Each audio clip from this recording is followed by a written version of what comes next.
नमस्कार, मैं हूं पुनीत पाठक और आप देख रहे हैं हमारी खास पेशकश इनकम टैक्स नई राहत नई रियायत। बहुत स्वागत है आप सबका। कोरोना के चलते बेपटरी अर्थव्यवस्था को लेकर देश प्रदेश की सरकारें बेहद चिंतित हैं और इसमें सुधार और इसमें किस तरह आप ग्रोथ की तरफ आ सकते हैं, इसको लेकर कई सारे सुधार किए जा रहे हैं, कई नई चीजें इंट्रोड्यूस की जा रही हैं। गुरुवार को देश के प्रधानमंत्री ने टैक्स पेयर को लेकर कुछ बड़े ऐलान किए हैं। प्रधानमंत्री ने कहा कि नए सिस्टम से ट्रांसफर पोस्टिंग के लिए जुगाड़, सिफारिश ये सब खत्म हो जाएगा। इस सिस्टम को फेसलेस और फियरलेस बनाया जा रहा है।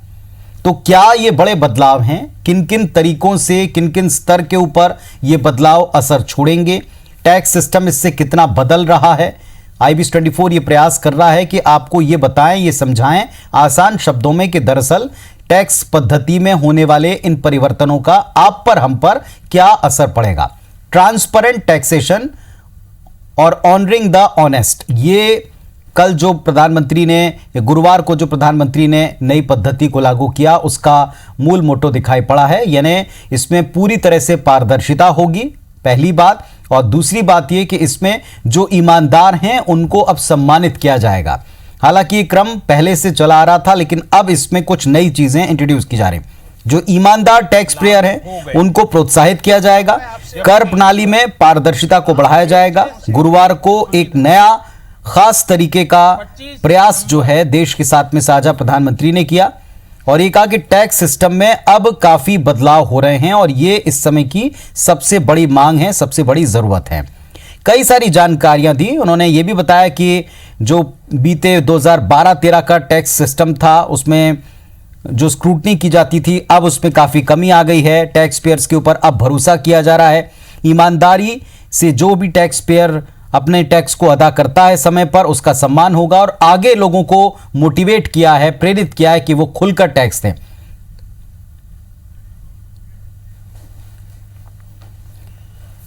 तो हमारा प्रयास है कि क्या चेंज आया है, क्या परिवर्तन हुआ है, क्या नई बातें आई हैं, उनको हम आसान शब्दों में एक्सपर्ट से समझकर आप तक पहुंचाएं। और हमारे साथ में एक्सपर्ट जुड़ चुके हैं। सुरेश कोठारी साहब हैं, चार्टर्ड अकाउंटेंट हैं और अक्सर इस तरह के कर संबंधी मामलों में, अर्थव्यवस्था के मामलों में हमारे साथ में जुड़ते हैं। बहुत स्वागत है कोठारी जी आपका। आपको नमस्कार। जो एक ट्रांसपेरेंट पद्धति की शुरुआत टैक्सेशन में बहुत पहले से हो रही थी, लेकिन अब देश के प्रधानमंत्री ने इसको देश के साथ में साझा करते हुए कहा है कि हम एक तो ट्रांसपेरेंट व्यवस्था बनाएंगे और जो ईमानदार हैं उसका हम सम्मान भी करेंगे। कुछ शुरुआत हुई है, कुछ परिवर्तन हुआ है। आसान शब्दों में टैक्स पेयर को बताएं क्या चेंज हुआ है। जी, ये बहुत स्वागत योग्य बदलाव है।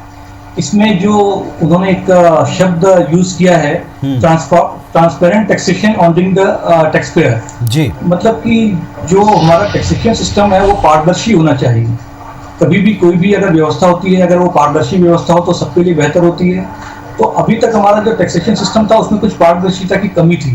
कॉन्फिडेंशियलिटी के कारण कई बार ये होता था कि जो हमारे बारे में कुछ सूचनाएं अगर कर अधिकारियों को पता होती थी तो वो सूचनाएं हमसे साझा नहीं करते थे। वो ये कहते थे कि आपके बारे में हमें कुछ पता है, इसके कारण हम आपके ऊपर यह कार्रवाई कर रहे हैं। लेकिन अब ये ट्रांसपेरेंसी टैक्स सिस्टम में इन्होंने एक चीज यह भी कर दी है कि अगर कर अधिकारियों के पास आपके बारे में कोई भी सूचना है तो उस सूचना को आपसे साझा करना पड़ेगा, लेकिन उसके लिए आपको निवेदन करना पड़ेगा कि आपको ये कहना पड़ेगा कि हमारे बारे में ऐसी क्या सूचना है आपके पास जिसके कारण आप हमारे ऊपर यह कार्रवाई कर रहे हो। तो वो जो अधिकारी है वह आपको उन सूचनाओं को प्रदान करेगा। उन सूचनाओं को आप पाकर यह संतुष्ट हो सकते हो कि उन सूचना के आधार पर वो जो कार्रवाई हो रही है वो सही है या गलत है। तो ये एक बहुत अच्छा प्रयास सरकार द्वारा किया गया है। एक जो फेसलेस बात की गई कि फेसलेस जो है आप रिक्वेस्ट कर सकते हैं, आप स्टेटमेंट दे सकते हैं, ये क्या है? फेसलेस स्टेटमेंट क्या है और फेसलेस अपील क्या है? ये बताया गया कि कुछ कल से लागू हो गया और कुछ जो है सितंबर से लागू होगा। इसके बारे में भी डिटेल बताएं। जी, इसमें दो चीज उन्होंने कही है, एक फेसलेस असेसमेंट कहा है और एक फेसलेस अपील। जी, दो अलग अलग चीजें हैं। तो जो फेसलेस असेसमेंट है वो 13 अगस्त से लागू हो चुका है और जो फेसलेस अपील है वो 25 सितंबर से लागू होगी, क्योंकि उसके लिए कुछ उनको व्यवस्थाएं बनाने की जरूरत है। तो 25 सितंबर से लागू होगी। अब मैं इन दोनों के बारे में आपको थोड़ा सा विस्तार से बता दूं कि फेसलेस असेसमेंट क्या है। फेसलेस असेसमेंट वो है कि अभी ये होता है कि अगर आपने कोई अपना कर का रिटर्न दाखिल किया है और दाखिल करने के बाद अगर उसमें कोई विसंगति पाई गई तो कर अधिकारी आपको एक नोटिस भेजता है धारा 143(2) के अंतर्गत, और उस नोटिस के तहत मतलब आपको अपने सारे खाते बही और जो भी वो सूचना वो मांगता है उस सूचना को प्रदान करना पड़ता है। वो आपके खाते की स्क्रूटनी करता है, जांच करता है, विस्तृत जांच करता है, और विस्तृत जांच करने के बाद वह संतुष्ट होता है कि आपके खाते बही जो आपने रिटर्न भरा है आपके खाते बही के अनुसार है या आपकी जो आर्थिक स्थिति के अनुसार है या नहीं है। अगर नहीं है तो वो आपके ऊपर कराधान करता है। तो इसमें अभी जो प्रक्रिया वो ये है कि जुरिस्डिक्शनल असेसिंग ऑफिसर होता है। जुरिस्डिक्शनल असेसिंग ऑफिसर का मतलब जैसे कि अभी हम रायपुर में हैं, तो अगर हम कोई रिटर्न फाइल करते हैं तो वो रायपुर में के कोई अधिकारी, आयकर अधिकारी हमारे रिटर्न की जांच करेंगे। लेकिन अब इन्होंने फेसलेस असेसमेंट में ऐसा कर दिया कि सारा जुरिस्डिक्शन खत्म कर दिया, यानी पूरा भारत को उन्होंने एक कर दिया है। अब आपने अपना रिटर्न रायपुर में दाखिल किया है, लेकिन हो सकता है अगर उसमें कोई विसंगति पाई गई तो रिटर्न आपका कोई मणिपुर में बैठा हुआ एक टैक्स अधिकारी आपके रिटर्न की जांच कर सकता है। तो इसमें यह है कि आपका और जो आयकर अधिकारी है उन दोनों का किसी भी तरह से कोई इंटरेक्शन नहीं होगा। मतलब ह्यूमन इंटरफेस जो हम कहते हैं ना कि किसी भी एक प्रक्रिया में ह्यूमन इंटरफेस नहीं होगा, उसकी जगह केवल तकनीक होगी। तो ये है एक फेसलेस असेसमेंट। तो इसमें मतलब जो एक करप्शन कब होगा, जब आपके पास कोई अधिकारी आपसे मिलेगा या आप उनसे मिलोगे और आप दोनों के बीच में अगर बातचीत होगी तभी करप्शन का चांस है। अब अधिकारी भी नहीं जानता कि मेरा असेसी कौन है, किसका मैं असेसमेंट कर रहा हूँ, और जो असेसी भी नहीं जानता कि कौन सा अधिकारी मेरा असेसमेंट कर रहा है। जब दोनों एक दूसरे को जानेंगे ही नहीं तो उसमें दो अच्छी बातें होंगी। एक बात यह होगी कि जो अधिकारी है वो ईमानदारी से जो भी उनको प्रक्रिया का पालन करना है, जो जांच करनी ईमानदारी से करेगा, और अगर इसमें कुछ कर बनता है तो ईमानदारी से वो सारा का सारा कर लगाएगा, जिससे सरकार को भी मतलब रेवेन्यू मिलेगी। और दूसरा कि जो आपस में जो नॉर्मली ये जो भ्रांति है या एक कुछ हद तक सही भी है कि आपस में असेसी और जो असेसमेंट ऑफिसर है वो दोनों मिलके अगर कुछ चीजों को डाइल्यूट कर देते हैं तो वो चीजें भी नहीं होगी। तो यानी भ्रष्टाचार भी खत्म होगा और सरकार को जो राजस्व मिलना चाहिए वो राजस्व भी सरकार को पूरी तरह से मिलेगा। तो ये हो गया फेसलेस असेसमेंट। अब फेसलेस अपील ये हुई कि अगर असेसमेंट ऑर्डर आपको मिल गया, अब असेसमेंट ऑर्डर मिलने के बाद अगर आप उससे संतुष्ट नहीं है, आपको लगता है कि आप जो टैक्स आपको लगाना चाहिए था उससे उन्होंने ज्यादा लगा दिया है, तो अभी फिलहाल ये होता था कि जैसे हमारे यहाँ जो कमिश्नर बैठते हैं, कमिश्नर अपील बैठते हैं, उनके सामने हम अपील करते थे। तो अब ये सिस्टम 25 सितंबर के बाद खत्म हो जाएगा। अब जो भी आप अपील करेंगे वो ऑनलाइन अपील करेंगे और ये आपको नहीं पता रहेगा कि ये अपील आपकी कौन सुनेगा। तो इस तरह से जो फेसलेस मतलब चेहरा ना असेसी को पता है ना असेसमेंट जो असेसिंग ऑफिसर उसको पता है। तो इस तरह से ये फेसलेस असेसमेंट और फेसलेस अपील का प्रावधान किया है। एक और बात, ये तो मूलतः करप्शन को पूरी तरीके से जीरो करने के प्रयास के तौर पर आप देख सकते हैं, क्योंकि जैसा आपने बताया कि एक तो असेसमेंट ठीक ढंग से होगा क्योंकि कोई जान पहचान का कोई सूत्र कोई लिंक इसमें नहीं है, और दूसरा अगर आपको आपत्ति है तो आपत्ति भी अब आप किसी ऐसे व्यक्ति को कर रहे हो जो आपके मुताबिक सही तथ्यों के आधार पर ही होनी चाहिए, तभी उस पर आगे कोई एक्शन होगा, क्योंकि वहाँ भी आपका कोई फेस नहीं। एक और बात है, एक चार्टर की बात की गई है, ये चार्टर क्या है? इस चार्टर के बारे में जितना हमने पढ़ने या समझने की कोशिश की है उसमें भी लोगों को कई तरीके की भ्रांतियां हैं, कई तरीके की बड़े बातें। ये टैक्स पेयर का चार्टर क्या है? एक्चुअली देखा जाए तो सरकार समय समय पर कई चार्टर इशू करती है जी, और चार्टर में सरकार कुछ आपसे वायदे करती है कि हमारी जो कार्य प्रणाली रहेगी वो इस तरह से रहेगी, उसको डिफाइन करती है। तो इस तरह से उन्होंने एक टैक्स पेयर चार्टर भी बनाया है। टैक्स पेयर चार्टर में इन्होंने कई वादे किए हैं मतलब जनता से कि हम ये चीजें आपके साथ करेंगे। उसमें कुछ महत्वपूर्ण जो बिंदु है वो मैं आपके साथ साझा करना चाहूंगा। बिल्कुल। सबसे पहले तो क्या होता था कि आज तक ये हमेशा मानते लोग आए हैं, आप भी कई टीवी प्रोग्राम्स करते हो, आप भी सुनते हो कि कई व्यापारी हमेशा ये सोचते आए कि सरकार हमको हमेशा चोर ही समझती है, या मतलब जो टैक्स जो ऑफिसर है वो हमेशा हमको चोर ही समझता है। वो यही समझता है कि हमने जो भी इनकम दिखाई है तो हमने पूरी इनकम नहीं दिखाई, कुछ ना कुछ इनकम हमने छुपा ली है। एक ये ऐसा माइंडसेट बना हुआ है और ये काफी हद तक मैं भी इसको सही मानता हूं, ये माइंडसेट है। तो अब सरकार ने चार्टर में आपसे ये वादा किया कि जब तक टैक्स अधिकारी के पास कोई पुख्ता सबूत ना हो, जब तक कोई उसके पास एविडेंस ना हो, तब तक वो जो भी टैक्स पेयर है, जो करदाता है, उसको ईमानदार ही मानेगा। वो यानी वो जो सूचना प्रदान करेगा उसी सूचना को वो सत्य मानेगा और उसी के अनुसार कार्यवाही करेगा। अगर उसके पास उससे उलट यानी जो सूचना उसने दी है उससे उलट अगर कोई एविडेंस है तो उस एविडेंस के आधार पर फिर वो दूसरी कार्यवाही कर सकता है। लेकिन जब तक वो एविडेंस उसके पास नहीं है वो बाध्य है, चार्टर के हिसाब से वो बाध्य है कि वो करदाता को ईमानदार ही मानेगा। पहले क्या होता था कि पहले ये होता था कि जो स्क्रूटनी की जो नोटिसेस जो निकलती थी, अभी कुछ सालों से तो फिलहाल ये बंद हो गया है, स्क्रूटनी की नोटिसेस निकलती थी तो जो लोकल हमारे क्षेत्र जो जुरिस्डिक्शनल असेसिंग ऑफिसर होते थे वो स्क्रूटनी की नोटिस निकाल देते थे। अब वो नोटिस के लिए कोई आधार नहीं होता था कि किसकी स्क्रूटनी करनी है किसकी नहीं करनी है। जो आदमी पसंद है उसको नहीं करना, जो आदमी नहीं पसंद है उसका स्क्रूटनी के में आप मतलब उसको नोटिस दे देते थे, यानी बिना आधार की भी नोटिस निकलती थी। लेकिन अब ये सारी चीजें बंद हो जाएगी।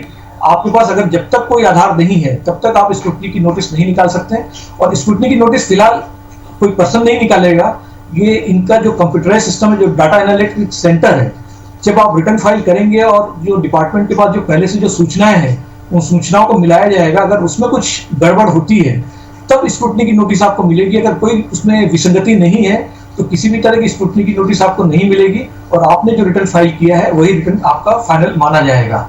नंबर 1 ये। नंबर 2 ये है कि कई बार ये होता है कि आपकी स्क्रूटनी असेसमेंट हुआ और स्क्रूटनी असेसमेंट में आपका टैक्स निकल गया और टैक्स ऐसा निकल गया जैसे कि अभी मान लो कोविड का सीजन है और कई बार ऐसी एबनॉर्मल सिचुएशन है या नॉर्मल सिचुएशन में भी अगर ये जो टैक्स पेयर बोलता है कि अगर मेरा ये करीब 50 लाख रुपए का टैक्स निकल गया, अभी 50 लाख रुपए मैं भुगतान करने की अभी स्थिति में नहीं हूँ, तो अब डिपार्टमेंट ये करेगा कि उसकी भी इंस्टॉलमेंट मान देगा। मतलब एक पेमेंट प्लान बना देगा कि ये 50 लाख रुपए आपको 6 महीने में, साल भर में, 1 साल में, 2 साल में, 3 साल में, कितने दिनों में आपको पेमेंट करना है, एक पेमेंट प्लान बन जाएगा। लेकिन इसमें आपको पेमेंट की किस्तें तो मान देगा, लेकिन इसमें एक और शर्त भी है कि इसमें आपको जितना भी पेमेंट आपको करना है उस पर 9% आपको ब्याज भी देना पड़ेगा, यानी 0.75% पर मंथ। इसके हिसाब से आपको ब्याज देना पड़ेगा। लेकिन आपको ये सुविधा हो जाएगी कि जो आपको 30 दिन के अंदर, अभी फिलहाल ये सिस्टम है कि आपको 30 दिन के अंदर जब भी नोटिस आपको मिलती है डिमांड की, 30 दिन के अंदर आपको टैक्स का भुगतान करना पड़ता है। लेकिन अब इस तरह से होगा कि अगर आपके पास पैसे की व्यवस्था नहीं है, आप भुगतान करने की स्थिति में नहीं हो, तो आप अपना पेमेंट प्लान बनवा सकते हो। पेमेंट प्लान बनवा के एक 9% इंटरेस्ट जो कि काफी रिजनेबल है, उस इंटरेस्ट पे आप मतलब सरकार को भुगतान कर सकते हो। एक और महत्वपूर्ण बात कि होता क्या है कि कई बार सरकार जब बजट लाती है या अपने टैक्स के जब मतलब घोषणाएं करती है तो कई टैक्स वो पुरानी तिथियों से लागू कर देती है, जिसको हम रेट्रोस्पेक्टिव इफेक्ट बोलते हैं। यानी जो वोडाफोन का केस भी वही केस है, जो पुरानी डेट से उन्होंने टैक्स सिस्टम लागू कर दिया।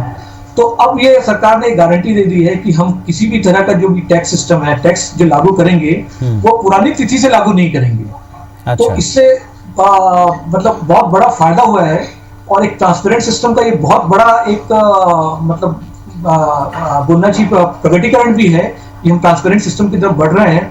क्योंकि क्या होता है कि आपने जो भी आपको कानून अधिकार देता है उसके हिसाब से आपने योजना बनाई और कानूनी रूप से आपने अपना टैक्स भरा, लेकिन पता लगा 2 साल बाद सरकार ने रेट्रोस्पेक्टिव इफेक्ट निकाल दिया और उसके बाद 5 साल पीछे से कोई चीजें चेंज कर दी, तो आपकी जो प्लानिंग, आपकी जो योजना है वो पूरी धराशायी हो जाती है और आपको बहुत ज्यादा टैक्स बर्डन हो जाता है। तो सरकार ने अब ये पॉलिसी बना ली इस टैक्स पेयर चार्टर सिस्टम से। मुझे ये समझ में आता है कि सरकार ने एक तरह से इस पॉलिसी की घोषणा कर दी है कि हम आगे से किसी भी तरह का कोई भी रेट्रोस्पेक्टिव टैक्स यानी पुरानी तिथि से किसी भी तरह का कोई टैक्स लागू नहीं करेंगे। तो ये कुछ महत्वपूर्ण बातें थी टैक्स पेयर चार्टर सिस्टम के बारे में। जी, तो 3 महत्वपूर्ण बातें, तीनों के बारे में कोठारी साहब ने विस्तार से समझाया। आसान शब्दों में अब एक तरह से फेसलेस असेसमेंट आकलन किया जाएगा, जिसमें आप किसको अपना आकलन पेश करें आपको पता नहीं, यानी बीच में बटरिंग की या करप्शन की गुंजाइश खत्म हो गई।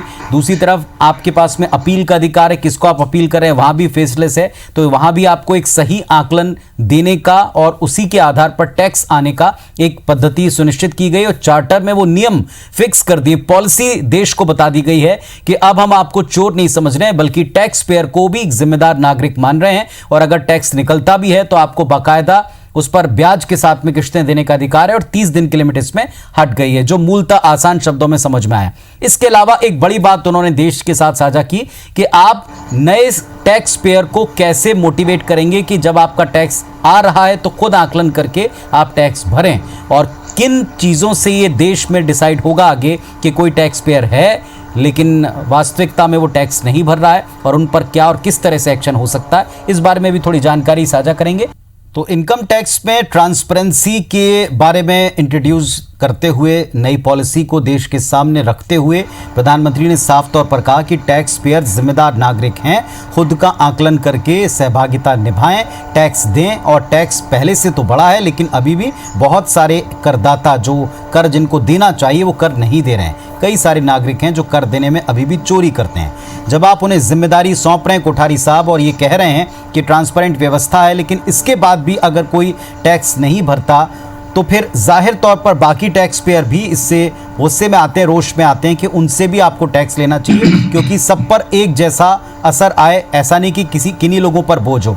एक ये बताया जा रहा है कि यहाँ पर कुछ जो बदलाव हुए हैं उसमें 26A कोई फॉर्म है, इसमें भी चेंज किया गया ताकि टैक्स चोरी पकड़ी जा सके। ये टैक्स चोरी कैसे पकड़ेंगे, क्या इस फॉर्म में तब्दीलियां की गई हैं, और अगर हैं तो क्या हैं?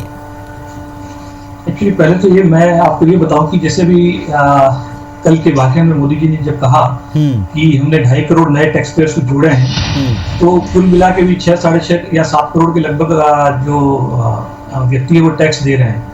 130-135 करोड़ के देश में अगर 6-7 करोड़ लोग अगर टैक्स दे रहे हैं, इसका मतलब है कि काफी कम लोग टैक्स दे रहे हैं। और ये आपने बिल्कुल सही कहा कि जो ईमानदारी से जो टैक्स दे रहा है वो इस बात से बहुत नाराज होता है कि कई ऐसे लोग भी हैं जो कि उनसे भी ज्यादा कमाते हैं लेकिन टैक्स नहीं पे करते हैं। तो ये उनके मन में एक स्वाभाविक सा गुस्सा जरूर आता है। लेकिन मैं आपको एक चीज बताऊं कि आमतौर पर हम भारतीय ईमानदार ही होते हैं। हर आदमी यहाँ पे टैक्स पे करना चाहता है, और वो चाहता है कि वो अपने हिस्से की जो भी देनदारी है वो उसको चुकता करे। लेकिन एक इनकम टैक्स डिपार्टमेंट एक नाम में ही अपने आप में ऐसा थोड़ा सा भय पैदा करता है, जो कि मतलब लोगों को उससे जोड़ने से रोकता है। तो एक जो छवि जो बनी थी इनकम टैक्स डिपार्टमेंट की, कई लोग जानते हैं, कई लोग ये कहते हैं कि अगर हम टैक्स पे नहीं करेंगे कभी वो आएंगे, मान लो इनकम टैक्स डिपार्टमेंट वाले, तो 10-12 साल का इकट्ठा पे कर देंगे। कई लोगों की ये मानसिकता है, यानी उनका ये कहना है कि हमको इनकम टैक्स डिपार्टमेंट पे भरोसा नहीं है, ऐसा वो सोचते हैं, भरोसा नहीं है, और वो जो ट्रीटमेंट करते हैं वो ट्रीटमेंट बहुत अच्छे से नहीं करते हैं। तो इन्हीं सारी आशंकाओं को इस सिटीजन चार्टर में अभी इन्होंने एड्रेस किया है कि आपसे एक तो सम्मानजनक ढंग से व्यवहार करेंगे, आपसे ट्रांसपेरेंसी से बात करेंगे, आपको जो सूचनाएं चाहिए वो सूचनाएं देंगे, और आपका टैक्स असेसमेंट किस तरह से होगा उसके बारे में बताया जाएगा। यानी ये जो लोगों को डर लगता था डिपार्टमेंट के साथ इंटरेक्ट करने में, उन डर को हटाने का कार्य किया है। और अगर ये चीज अच्छे से लागू हो जाती है निकट भविष्य में, तो आप मान के चलिए कि अभी हमारी जो टैक्स पेयर जो 7.5 करोड़ 7 करोड़ है, इसकी जो संख्या काफी हद तक बढ़ जाएगी। क्योंकि सिटीजन चार्टर का एक हिस्सा तो मैंने आपको ये बताया कि सरकार क्या आपको से वायदे कर रही है, लेकिन दूसरा हिस्सा ये भी है कि सरकार आपसे क्या अपेक्षाएं कर रही है। यानी सरकार सिटीजन चार्टर में जो करदाता है उसकी ड्यूटी भी है, मतलब आपको अगर करदाता है तो आप ऑनेस्ट रहें, सही जानकारी दें और अपने टैक्स रिटर्न को सही ढंग से फाइल करें। यानी ऐसे लोग जो कि टैक्स रिटर्न फाइल नहीं करते थे, उनको अब टैक्स रिटर्न फाइल करने के लिए प्रोत्साहन मिलेगा अगर ये प्रक्रिया पारदर्शी हो जाती है। दूसरी चीज आपने पूछी थी कि 26AS फॉर्म के बारे में। जी हाँ, 26AS फॉर्म ये होता है कि जैसे आप कहीं पे कार्य कर रहे हैं या आपको का कहीं पे टीडीएस कटा है, आइदर सैलरी के ऊपर या ब्याज के ऊपर टीडीएस टीसीएस कुछ भी कटा है, तो उसकी जानकारी 26AS में आ जाती थी। इसके अलावा अब 26AS में अगर आपने कोई प्रॉपर्टी खरीदी बेची है तो एक निश्चित सीमा के बाद उस प्रॉपर्टी की जो खरीदने बेचने की जो डिटेल्स है वो भी 26AS में आ जाएगी। और अभी ये भी आया है कि अगर आप कहीं घूमने जा रहे हो और होटल का बिल 20,000 से ऊपर बना है तो उसकी डिटेल भी 26AS में आ जाएगी। लेकिन अब यहाँ पर यह प्रश्न उठता है कि हम कितनी ईमानदारी से ये सूचना है, जैसे आप होटल में जा रहे हो 20,000 का बिल, 20,000 से ऊपर का बिल पे कर रहे हो, लेकिन आप वहां पे अपनी कितनी जानकारी वहां पे सही जानकारी वहां पे दे रहे हैं। हो सकता है आपने रूम किसी और नाम से ले लिया हो या अपना पैन नंबर नहीं दिया हो। तो हमारी भी जवाबदारी है कि हम जो सूचनाएं साझा करें वो सही ढंग से साझा करें, तो केवल हम सरकार से अपेक्षा ना करें, हम अपने कर्तव्यों की भी जिम्मेदारी उतनी ही ईमानदारी से करें। तभी ये दोनों तरफ से जब चीजें होगी तब हमारा टैक्स रेवेन्यू भी बढ़ेगा और टैक्स पेयर्स के नंबर्स भी बढ़ेंगे। एक फाइनली एक जो अभी हम जितने चेंजेस देख रहे हैं इसमें हम जिम्मेदारी, ईमानदारी, ट्रांसपेरेंसी इस पर बात कर रहे हैं। जिस चार्टर्ड की आपने बात की, आपने कहा कि बिल्कुल ठीक है, जैसे संविधान भी है तो उसमें अगर अधिकार हैं तो कर्तव्यों का भी एक बड़ा कॉलम है। इसी तरीके से इस चार्टर के द्वारा अगर आपको ये अधिकार मिल रहा है कि आप एक सम्मानजनक नागरिक के तौर पर, एक सम्मानजनक टैक्स पेयर के तौर के ऊपर रिकॉग्नाइज किए जाएं डिपार्टमेंट के द्वारा, तो डिपार्टमेंट भी एक्सपेक्ट करता है कि आप ईमानदार हैं। लेकिन अगर ऐसा नहीं होता तो, क्योंकि भय तो हटाना है, लेकिन कहीं कहीं ये भी कहा जाता है कि बिना भय के शायद काम नहीं होते। जैसे आप ही ने बताया कि कुछ लोगों की सोच है कि नहीं भरते रहें, 10-15 साल का इकट्ठा एक साथ भर देंगे, जब आ ही जाएगा गले पड़ जाएगा। तो अब ये टेंडेंसी अगर हटती भी है तो ये स्वेच्छा पर है सारी चीज़ें। इन सब का भी जिन लोगों पर असर नहीं हो रहा, छोटा सा ग्रुप, उनके लिए क्या? ऐसा है कि जिनके ऊपर असर नहीं होगा उनको तो सरकार के पास अब सूचना है, क्योंकि ये पहले तो क्या होता था कि हमारा जैसे कि आपने टैक्स रिटर्न भरा तो टैक्स रिटर्न जांच कौन रहा है, हमारा जो लोकल असेसिंग ऑफिसर ही जांच रहा है। अब उसके पास कितनी सूचना पहुंच सकती थी, लेकिन अब तो ऐसा है कि आप कहीं भी घूमे, कहीं भी आए जाए, कहीं भी बाहर जाएं, आप जितने भी अपने इकोनॉमिक ट्रांजेक्शंस करते हैं उनकी सूचना कहीं ना कहीं से सरकार के पास पहुंच रही है। उनका सिस्टम इतना स्ट्रांग हो चुका है, उनका डाटा एनालिटिक्स इतना स्ट्रांग हो चुका है कि अगर आप सोचते हो कि मैं कुछ भी कर लूं और मेरी सूचनाएं सरकार तक नहीं पहुंचेगी, तो वो अब थोड़ा थोड़ा असंभव होने लगा है। अभी भी कई जगह ऐसा होगा कि ठीक है सरकार के पास सारी सूचना नहीं पहुंच रही होगी, लेकिन ये मान के चलिए 70-80% सूचनाएं सरकार के पास पहुंच रही है। सरकार, उनका डाटा एनालिटिक्स उनका बहुत स्ट्रांग है और सरकार इंतजार कर रही है कि आप ईमानदारी से खुद आइए और टैक्स भरिए। अगर आप खुद नहीं जाएंगे और ईमानदारी से टैक्स नहीं भरेंगे तो सरकार फिर आपके दरवाजे पर आएगी। फिर सरकार का जो कार्रवाई करेगी वो आपको बहुत ज्यादा घातक होगी, क्योंकि जो पेनाल्टीज है वो बहुत ज्यादा है। पेनाल्टी है वो 100% और 200% की पेनाल्टी है।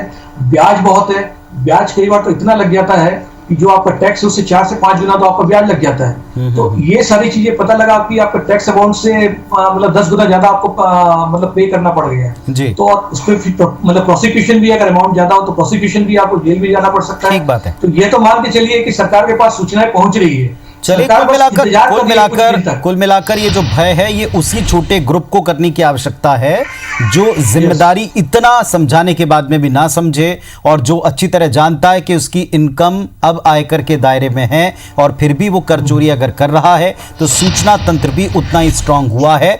13 अगस्त 2020 से जो ये नई व्यवस्था है, एक ट्रांसपेरेंट प्लेटफॉर्म आप इसे कह सकते हैं, इस ट्रांसपेरेंट प्लेटफॉर्म का उपयोग आप करें, देश के लिए अपना योगदान दें, और अब बहुत सारे सम्मानजनक वेज हैं, तरीके हैं जिनसे आप इसको कर पाएंगे। बहुत शुक्रिया आपका कोठारी साहब हमारे साथ में जुड़ने के लिए और इतने आसान शब्दों में इस व्यवस्था को हम तक, टैक्स पेयर्स तक पहुंचाने के लिए। बहुत धन्यवाद आपका।